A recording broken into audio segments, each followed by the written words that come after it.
was lost, you found a way to bring me back. Needed forgiveness, you always gave me that. Girl, I'm a witness of your love, 'cause you don't be giving up. And it's crazy how you saved me. Hand on the Bible, don't know how I got you, but I couldn't ask for more. Girl, what we got's worth thanking God for. So thank God I get to wake up by your side. And thank God your hand fits perfectly in mine. And thank God you love me when you didn't have to, but you did, and you do, and He knew. Thank God for giving me you. Thank God, thank God for giving me you.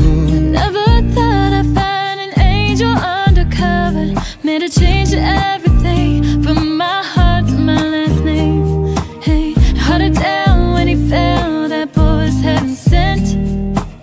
And every night when I close my eyes, before I say amen, I thank God I get to wake up by your side. And thank God your hand fits perfectly in mine. And thank God you love me when you didn't have to, but you did, and you do, and He knew. Thank God for giving me you.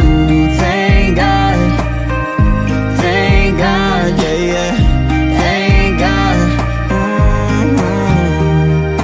hand on the Bible, don't know how I got you, I couldn't ask for more.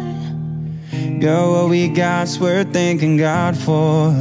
So thank God I get to wake up by your side. And thank God your hand fits perfectly in mine. And thank God you love me when you didn't have to, but you did, and you do, and He knew. Thank God for giving me you. Thank God, Thank God. thank God, yeah, yeah. Magandang umaga sa inyo lahat. Nandito po ako, dito kami tumuloy sa Shepherd's Hub and Missionary House.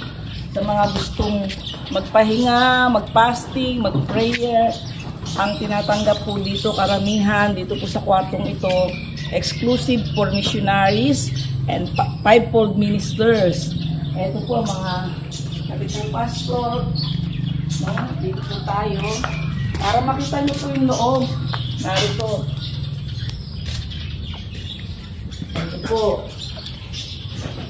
Bagong-bagong gawa po ito, no?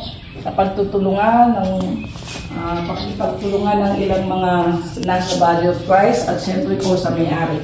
So ito po, dito po ako natulog, pati yung anak ko, pwede po yung family ng pastors at missionaries.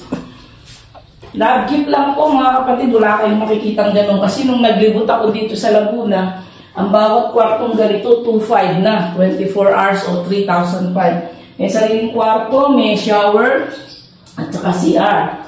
Yan po, meron din pong, at napakasarap ng hangin pag binuksan niyo po ito.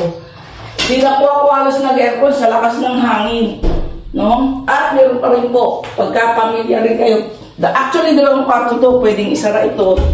So ito, pasok ka, pwede rin dito. Ayan. Saan ka naman makakita, lagip lang kung ano yun. Para po tayo, yung sa maintenance man lang, makapagbigay tayo. So meron din po CR dito. Maganda rin po. May aircon, ayan po. At may bintana. Actually, hindi na namin nabuksan. Isang araw lang po yung aircon, no? Hindi na namin nabuksan. Pakikunan namin ng picture. Teka, sandali. Yan, okay na. Huwag na yung baba. Kasi, hindi pa naayos yung basa. Okay. So, hindi na itigil tapos picture na lang.